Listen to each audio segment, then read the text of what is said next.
E aí, galerinha do bem, como é que vocês estão? Tranquilinho? Espero que sim. Aqui quem fala é a professora enfermeira Juliana Guiano e hoje nós vamos dar continuidade à nossa segunda parte de sinais vitais, tá? Segue, vamos comigo.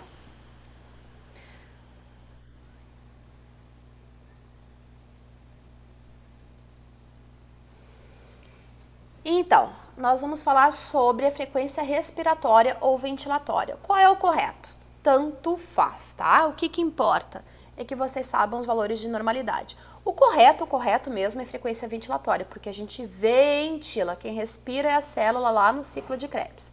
Mas se utilizar frequência respiratória ou ventilatória, tá certo. Prefiro que utilizem frequência ventilatória, tá?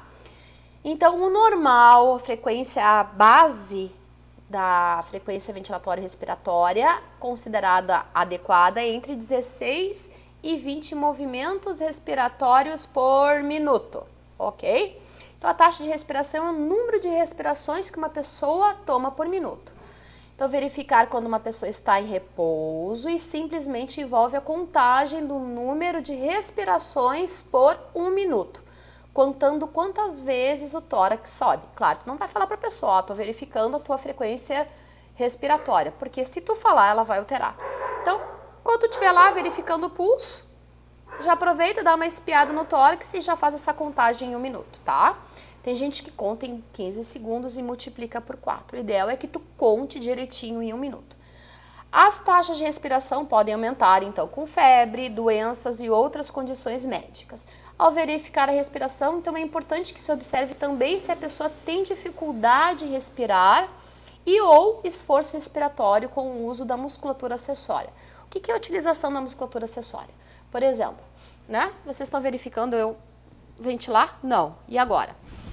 O que eu estou fazendo? Eu estou utilizando a musculatura acessória para ventilar. Inclusive tem batimento de asa de nariz, as pessoas lá, né? Rebaixamento de fúrcula. Isso são sintomas de esforço respiratório que vocês têm que observar quando vocês estiverem cuidando do paciente de vocês. Isso é muito importante, principalmente, galerinha, com idoso. Tá? Algumas terminologias, então. Eupneico. O que significa eupneico? A pessoa que ventila normalmente. Lembra que eu te falei? Não é obrigatório para te utilizar essa nomenclatura, mas se tu utilizar é o adequado. E se tu não quiseres utilizar, tudo bem, mas que tu entenda que quando alguém fala que uma pessoa está eupneica, ela está ventilando normalmente. Algumas nomenclaturas é importante que vocês decorem. Conhecimento não ocupa espaço, legal? Dispneico, vem de dificuldade. Então, se a pessoa está com dificuldade de respirar, ela está com dispneia. Taquipneia, quando a respiração está rápida, está acima da normalidade, está maior ou igual a 25. E bradipneia, quando a respiração ela está lenta, abaixo da normalidade, menor do que 12 movimentos respiratórios por minuto. E apneia, quando a pessoa está com uma parada ventilatória ou ausência de respiração. Te liga? Então, quando a pessoa está com dispneia, ela está com dificuldade de respirar, ou ela está com taquipneia ou bradipneia, o ideal é que se eleve a cabeceira, se reposicione o paciente no leito, verifique se o paciente é secretivo e, se necessário, aspirar as vias aéreas. Galerinha, tanto a pessoa ela pode apresentar tosse. O que é uma pessoa secretiva? Que está produzindo secreção, tá? Por exemplo, tem a tosse secretiva, que é com catarro, que ele pode ser hialino, que é transparente, pode ser amarelado e pode ser esverdeado, tá? Se for esverdeado, amarelado, uma grande chance de ter um processo infeccioso. O que tu vai fazer? Levar para o hospital. Tá com tosse? Leva para o hospital. Leva para o hospital. Vocês não têm que medicar, vocês não têm que diagnosticar em casa, vocês são cuidadores. Vocês ajudam, auxiliam, higiene e conforto do paciente e cuidam do paciente. Qualquer alteração de anormalidade dos sinais vitais, vocês têm que levar esse paciente imediatamente ao médico, ok? Tem a tosse também, que ela é uma tosse não produtiva, né? Que ela não é secretiva, que normalmente é uma tosse alérgica, que normalmente os médicos utilizam um antialérgico, enfim. Quem vai avaliar isso é o médico, beleza? Vamos falar agora sobre febre, temperatura corporal. Vamos lá. A temperatura corporal normal de uma pessoa, ela varia dependendo do sexo, da atividade recente, de consumo de alimentos e de líquidos, horário do dia e, no caso de mulheres, o ciclo menstrual interfere também, tá? Porque quando ela está no período de ovulação, a temperatura tende a ficar um pouquinho acima do normal para ela, tá? A gente pode verificar a temperatura axilar, bucal e retal. O utilizado aqui no Brasil é axilar. E ela é considerada normal entre 35,8 e 37, 37,5, tá? 37 não é febre. Febre começa a partir de 37,5. Segundo as diretrizes e os artigos científicos que eu vou deixar anexado aqui para ti, o que é preconizado em alguns estudos? Que entre 37,5 e 38,5 a febre é baixa, entre 38,5 e 39,5 é uma febre moderada, e entre 39,5 e 40,5 é uma febre alta, ok? Detalhe, isso se aplica a jovens, adolescentes e adultos. Idoso é diferente. Idoso, ele não apresenta febre. Um idoso, quando ele está com um processo infeccioso, por exemplo, a gente não identifica febre. Quais são os sintomas, os sinais e os sintomas de um idoso com febre? Inapetência, ou seja, falta de vontade de comer. A cachorrada está enlouquecida hoje, tá? Então, quais são os sinais e sintomas de um idoso que está com processo infeccioso? Ele apresenta sonolência, porque o idoso normalmente ele não apresenta sonolência, e ele apresenta inapetência, ou seja, ele perde a fome. Idoso que está sem fome e sonolento, cuida, leve imediatamente para o hospital, ok? O médico, vai ser o médico que vai decidir o que vai ser feito. Se o médico disser, não, tá tudo bem, beleza, volta para casa. Mas na dúvida, peca pelo excesso e não pela falta, tá ok? A temperatura ela pode ser verificada então por via oral, usando o termômetro de vidro clássico ou os termômetros digitais. Não aconselho a utilizar termômetro de vidro por dois motivos, porque tem vidro e porque tem mercúrio. Mercúrio ele é extremamente tóxico. Eu brincava com isso quando era criança. Quebrava o termômetro e ficava brincando com a bolinha. Meu Deus do céu, a gente não tem noção do perigo, né? Hoje, agora com o advento do Covid, tem esses termômetros digitais que facilitam bastante a vida da pessoa, tá? Ok? Já falei dos níveis de normalidade e vou deixar esses artigos científicos anexados aqui para te fazer a leitura obrigatória, ok? Para terminar, inclusive, com essa ideia de febrofobia, esse medo excessivo da febre. Por quê? A febre ela não é só um sinal e um sintoma. Ela não é só um sinal e um sintoma. Ela é necessária e ela é importante. Ela faz parte do processo de imunização. Então, vamos parar de demonificar. Nem sei se existe essa palavra, vamos parar, né, de fazer a febre um vilão. A febre, ela é boa, ela é necessária e ela é importante. Ela faz parte do teu processo de imunização, ok? Esses artigos que eu vou deixar aqui embaixo para a gente não se estender muito, vai explicar bem o porquê que as pessoas têm tanto medo de febre, por que isso foi incutido na população, o que a indústria farmacêutica traz por trás disso, tá? Para que faça eu ter uma crença de medo à febre, uma aversão à febre. Mas leia ali, que eu vou fazer depois umas questõezinhas, que é importante que tu tenha esse conhecimento. A febre, ela tem a sua importância e ela tem que ser entendida como um agente importante do processo inflamatório e do processo de cura, tá bom? Mas lê lá depois e qualquer coisa a gente troca uma ideia, tá bom? O que mais? Medidas gerais. Se a pessoa, então, está com hipotermia, aquecer, né? Febril, febre, vai depender muito qual é a temperatura que essa pessoa está. E as medidas de medicação serão prescritas por médico. Nada de dar medicação para paciente sem orientação médica. Sempre medicar conforme orientação médica. Não se automedica. Tá? A pessoa não deve se automedicar e não deve medicar outra pessoa sem orientação médica, porque a pessoa está exercendo ilegalmente a medicina, ok? Isso é importante que tu saiba, tá? Para que tu depois não sofra nenhum processo, para depois ninguém dizer, ninguém me disse. Não medica o paciente. Toda e qualquer medicação que está sob a tua responsabilidade para administrar no paciente tem que ter uma prescrição médica, ok? Saturação. O que significa a saturação? Significa a quantidade de oxigênio que o paciente tem disponível no sangue dele, tá? Então, a saturação de oxigênio sanguínea, o ideal A normalidade dela é entre 97 e 99. Eu espero que esteja entre ali 96 e 99. Tá? Me preocupo muito com saturações abaixo de 92 e abaixo de 90% eu tenho dano cerebral, eu tenho dano de sistema nervoso central, tá? Eu tenho perda de neurônio aí. Tem uma situação, por exemplo, pacientes com DPOC, que é doença pulmonar obstrutiva crônica, pessoas que têm enfisema, são pessoas que eles vão normalmente saturar mais baixo. Por isso que é importante que tu conheça o histórico desse paciente, por isso que é importante que tu tenha acompanhamento desse paciente, para que quando tu utilizar o oxímetro, que é esse de dedinho aqui que eu botei uma fotinho, tá? Que tu verificar que ele está saturando baixo, que tu não te assuste.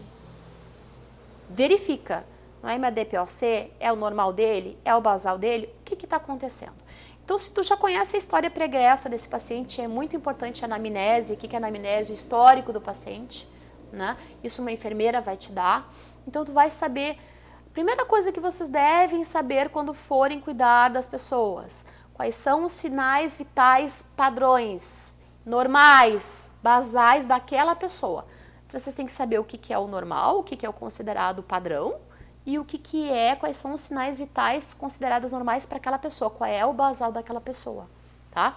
Por exemplo, 120 por 80 é uma pressão ideal. Para mim, é alta, porque a minha pressão normal é 10 por 6. Uma pressão, por exemplo, eu já vi pessoas com uma pressão de 160 por 90, normal para ela, basal dela. Tá? Então, vocês têm que conhecer o histórico da pessoa para saber lidar com ela e para saber os cuidados que vocês têm que ter com ela. E não administrar medicação sem prescrição médica, ok? Belezinha? Então, o oxímetro, né, esse oxímetro de pulso aqui, ele mede o nível de oxigênio na corrente sanguínea. E esse dispositivo aqui, ele é de dedo ou de lóbulo, tá? E para que tu tenha uma saturação fidedigna mesmo, só com um exame, que é a gasometria arterial, que é retirada do sangue da artéria, que é o enfermeiro que faz com a solicitação médica, tá? Isso aqui é só a título de curiosidade. Terminologias, nomenclatura, né? Então, nessa aula de sinais vitais, a prof incomodou um pouquinho para que tu entenda um pouco sobre nomenclatura, sobre conhecimento.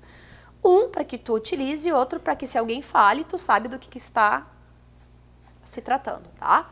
Então, hipoxemia, hipo, pouco, oxigênio, emia, sangue. Então, pouca quantidade de oxigênio no sangue. Hipoxemia significa nível de oxigênio abaixo do normal no sangue. Cianose é aquela cor azulada na ponta dos dedos, na volta da boca que a pessoa tem quando ela está saturando baixo ou quando ela está com frio, tá? E dessaturação são baixos níveis de saturação, ok? Cuidados, então, com a saturação. Pacientes com DPOC, doenças pulmonares obstrutivas crônicas, tendem a ter uma saturação basal mais baixa, né? 88 a 92%. E se forem retentores, tem pessoas que têm doenças pulmonares obstrutivas crônicas que são retentores de CO2. O que acontece? Só para te entender a grosso modo. Quanto mais oxigênio tu administra dessa pessoa, mais ela retém o CO2. Então, tem pessoas que não podem utilizar oxigênio em grande quantidade. Detalhe, oxigênio. Presta atenção aqui. Olha para a prof aqui. Oxigênio, ele é tóxico. Repito, oxigênio em grande quantidade, ele é tóxico. Nós consumimos um percentual de 21% de oxigênio, que é a quantidade de oxigênio que está no ar aqui atmosférico, tá? O oxigênio, ele é considerado uma medicação, ele só pode ser administrado com orientação médica, tá? O oxigênio em grande quantidade, ele queima neurônio, ele é tóxico, então não deve ser utilizado de qualquer forma, de uma maneira abusiva, sem uma orientação médica, ok? Não te esquece disso. Oxigênio somente com orientação médica, porque ele pode ser tóxico sim, ok? E outra coisa, se for prescrito tu tiver que administrar oxigênio, ele tem que ser umidificado, porque senão ele pode ressecar a mucosa nasal, tá? Qualquer oferta, de novo, de oxigênio deve ser prescrito ou orientada por um médico. Pacientes com hemorragia tendem a saturar menos. Por quê? O que tem a ver Sara, para! O que tem a ver hemorragia com saturar menos, saturar baixo? O que acontece aí? O que acontece é o seguinte, quem é que carrega o oxigênio? A hemoglobina. A hemoglobina está onde? Está na hemácia. A hemácia é o quê? É a célula do sangue. Logo, se eu não tenho sangue, se a pessoa teve uma hemorragia, logo, se ela não tem sangue, ela não tem hemoglobina, não consegue carregar oxigênio. Então, pessoas que tiveram hemorragia tendem a saturar mais baixo. Então, aí a solução não é oxigênio, a solução é sangue. Quem vai avaliar de novo é o médico, tá? Glicemia, o que significa glicemia? Significa quantidade de glicose no sangue, tá? Este quadro que eu te trouxe aqui são metas esperadas para pessoas que têm diabetes tipo 1. Pessoas que têm diabetes tipo 1, eu espero que em jejum, se for criança e adolescente, que ela esteja entre 70 e 145 miligramas por decilitro. E se ela for adulto em jejum, eu espero que esteja entre 70 e 130, se ela tem diabetes. Se ela não tem diabetes, tá? Que é o meu caso, o teu caso, enfim, o ideal, o sonho de consumo é que essa pessoa tenha uma glicemia inferior a 100. Como é que a gente verifica a glicemia capilar? Como é que eu verifico a glicose que está nos capilares aqui? Utilizando o glicosímetro, que é o aparelhinho. Tu vai lá, vai furar o dedinho, vai colocar o aparelho e vai verificar. Aquele resultado, tá? É a quantidade de glicose, é a miligramagem por decilitro de sangue do paciente. E ela deve ser verificada em jejum. Aí, professora, eu não posso verificar a glicemia depois da refeição? Não, né? Que parâmetro que tu tem? A glicemia deve ser verificada sempre em jejum, ok? Belezinha? Segue o baile. Galerinha, sinais de hiperglicemia e sinais de hipoglicemia, tá? Sinais de hiperglicemia, quando a pessoa está com a glicose muito alta no sangue. Eu já verifiquei, já recebi em UTI adolescentes que não sabiam que tinham diabetes e entraram em coma e apresentaram esses sintomas e os pais não deram a devida importância porque não conheciam. Então, conheçam os sintomas e saibam reconhecer uma pessoa que está com a glicose alta. O que ela tem? Boca seca e muita sede, fome excessiva, vontade frequente de fazer xixi, dor de cabeça, visão embaçada, sonolência e dificuldade para respirar. Cuidado com esses sintomas aí. E ao contrário, pessoas que têm hipoglicemia e só faz hipoglicemia normalmente quem tem diabetes. Como assim, professora? Para aí. Pessoa que tem diabetes não tem glicose demais no sangue? Tem. Como é que tu vai me dizer, professora, que é mais comum pessoas que têm diabetes terem hipoglicemia? Se ela tem muita glicose no sangue, como é que ela vai fazer pouca glicose no sangue? Aí é que está o detalhe. Eu não tenho diabetes, não faço uso de insulina.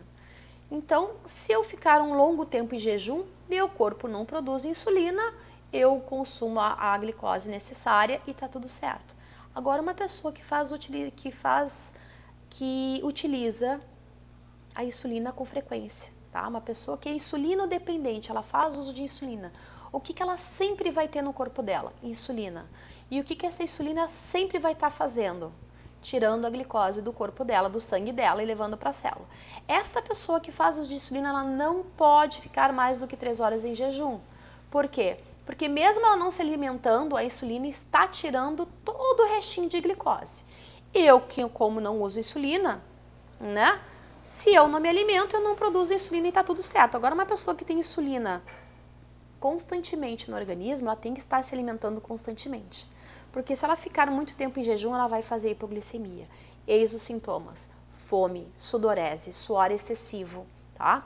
Palpitação, tontura, dor de cabeça, fala arrastada, tremores, fadiga, fraqueza, incapacidade de pensar claramente, confusão mental, visão borrada, convulsão e coma, tá?